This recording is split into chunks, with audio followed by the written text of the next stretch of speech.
Hey, hello, I'm Kråkan, also known as Corvus Cornix. Welcome to Yacc, yet another Crowcast where I pick a game, I play it for a week, and then I talk about it. This week's game is Castlevania Harmony of Dissonance. It was released on the Game Boy Advance in 2002, and it's Metroidvania. So how I played it this week was on the Advance Collection for my PS4. So this game was developed by Konami Computer Entertainment Tokyo and published by Konami. And also there'll be spoilers up ahead, just so you know, but first a little backstory. So I listened to a podcast where they discussed Simon's Quest, and in my head I was like, didn't I have a Castlevania game that I hadn't played? So I looked around on my PSN account because I remembered it was like an Advance collection. And sure enough, Dissonance was on that collection. So when you start up the game, you get a reflection of a castle in a puddle of water and a leaf slowly falling down, making some ripples. And then there are some bats flying up, revealing the title. And from here you can select game start, select data, change name, copy data, and delete data. So when the game really starts, you're this character called Juste Belmont. So you're a descendant of the vampire hunter bloodline. You are Simon Belmont's grandson or something like that. So you're in to get Draculas' remains. And you have this friend called Maxim. And he informs you that your childhood friend Lydia has been kidnapped. And you go to the location, revealing that Dracula's castle is there for some reason. And it rains heavily and you are forced to go in alone because Maxim is wounded. So when you push start in this game, you will realize something very obvious. This game is just like Symphony of the Night. So it's basically the Game Boy version or Game Boy Advance version of Symphony of the Night. So you have equipment, items, spellbooks, relics, secret info, and a save room. So it's basically a Symphony of the Night light. So on the way to the main gates of the castle, there's this axe armor laying on the ground. So you jump over it, and as soon as you do, it gives chase after you. So you end up going over like a drawbridge and it falls to its death. And now you're stuck inside the castle because the drawbridge has been closed. And now you can only move deeper into the castle. So a good thing about this game is you can change the button layout. For some reason the game's default setting is you use the whip with the circle button on the PlayStation. So I don't know why, I wanted to use square, so I changed it. It makes a total lot of sense. It's like the classic NES controller, like that layout in my head at least, that makes sense to me. So this game is just like any other Castlevania. You whip candles and you get hearts and sub-weapons and stuff like that. So the normal sub-weapons are all there.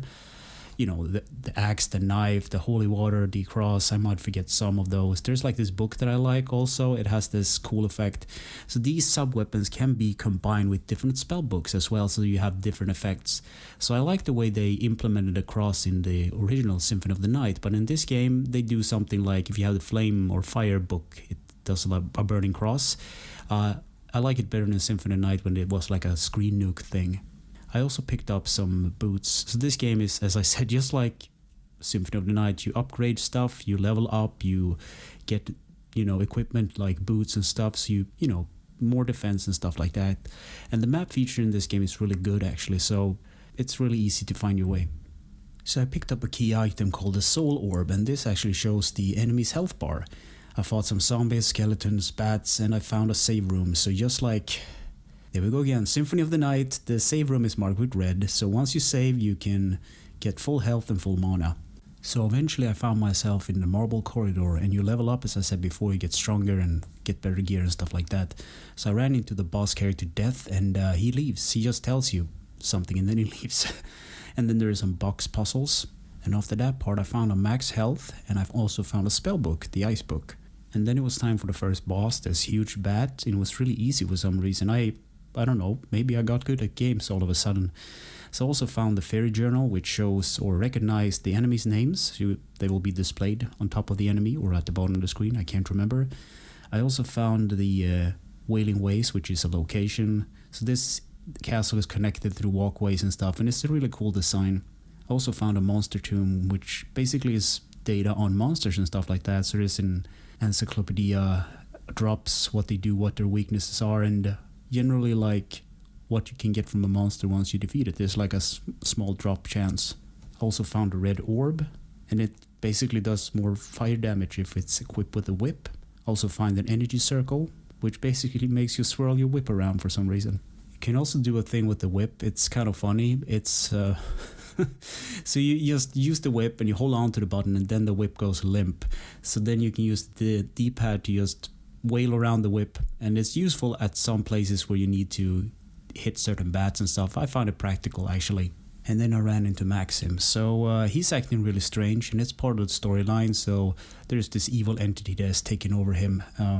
So he's acting really weird. And then there was time to beat another boss, a huge zombie boss. And for some reason, this one was easier than the bat. I don't know how that's possible.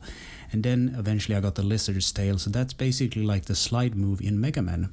And then I found this key room. So these are basically teleporters that will teleport to a certain part of the castle.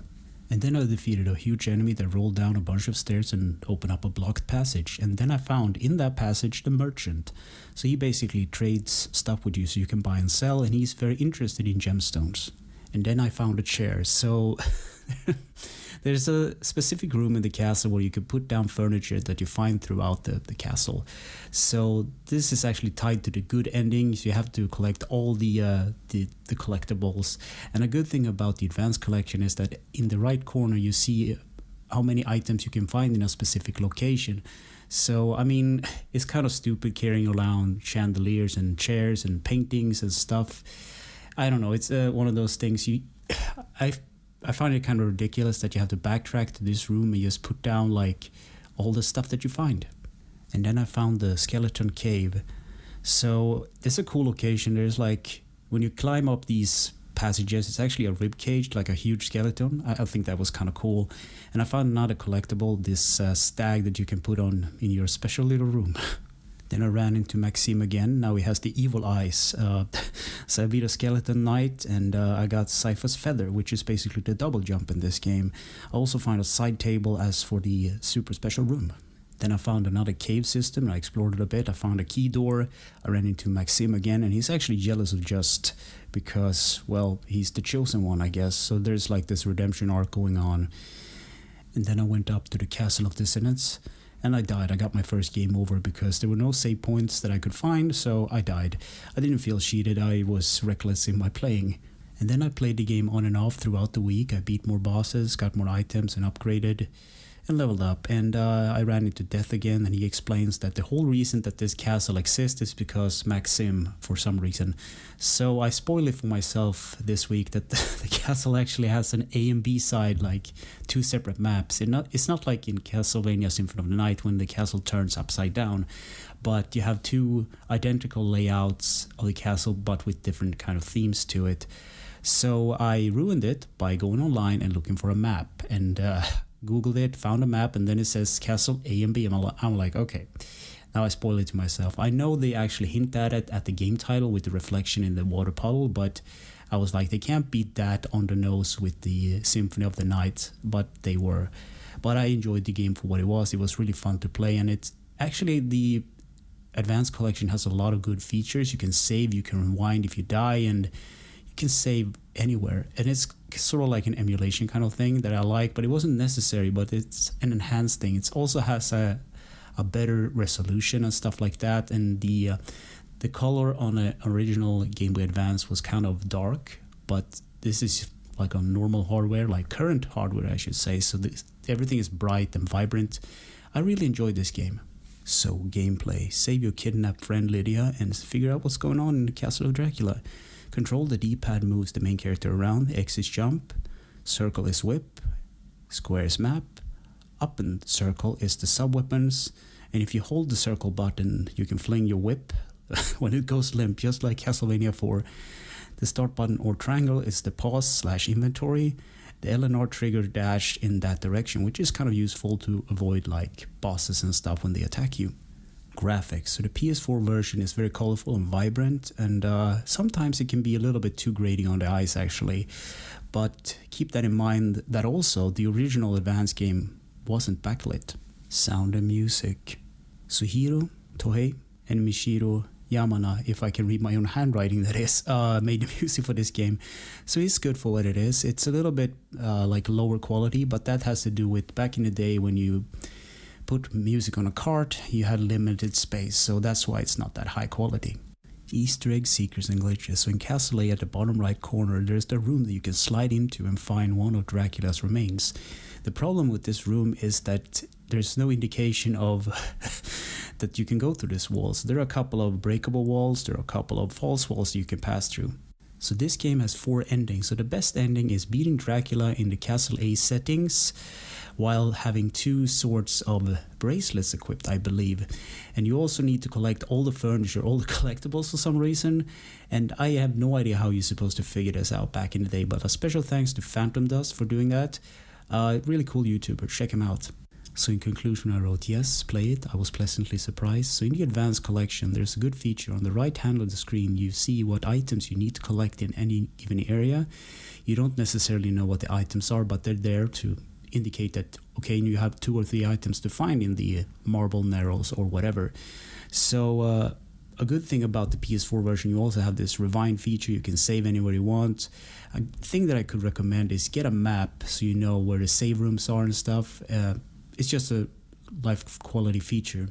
So a minor nitpick, this is a Symphony of the Night like light version, and it's not necessarily a bad thing, but the game throws items in your face all the time. You pick up new things everywhere, so it's a kind of a little annoyance. We need to go into the start menu. Did I pick up an item, or was it an equipment, or was it a relic, or was it a magic thing? So it's like, oh, you got this shiny thing. Oh, you got this shiny thing. Oh, you got some goggles. You can see in the dark a little bit better because that's how goggles work. You got this magical thing that you can equip with your whip so you can punch through walls. Why is it useful? Only in this section. It's like, okay, so much stuff. It's a good game. Just a minor nitpick on my end. So I was glad I actually played it this week. I actually got it recommended to me a long time ago when I played Aria of Sorrow, I believe. Like, there was this guy on the New Game Plus Discord that said you have to play this game, and I was like, yeah, I'll do that, and then I totally forgot about it. So I was glad that I actually ransacked my mind. Like, I mean, okay, like I watched a podcast about it's not Symphony of the Night, but Simon's Quest, and I was like, yeah, I have Castlevania games that I haven't played, right? So sometimes, you know, good things come out of it, I guess. So anyway, thanks for listening and for watching, and take care.